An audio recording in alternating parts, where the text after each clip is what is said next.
Jai Shri Gurudev.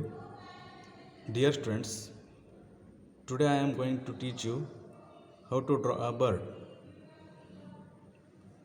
This is a simple bird drawing by using basic shapes.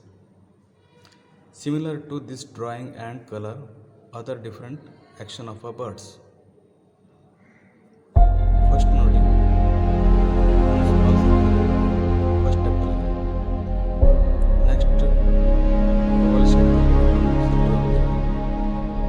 next step ಅಲ್ಲಿ beak last step ಅಲ್ಲಿ full bird shape ಬರುತ್ತೆ. First ನೋಡಿ pencil light ಆಗಿ sketch ಮಾಡಬೇಕು. ಅಷ್ಟೇ ಕಾಣುತ್ತೆ. ಹಾಗೆ ಬಂದು ಒಂದು ಸ್ಮಾಲ್ ಸರ್ಕಲ್ ಓವಲ್ ಶೇಪ್ ದೊಡ್ಡದಾಗಿರುತ್ತೆ.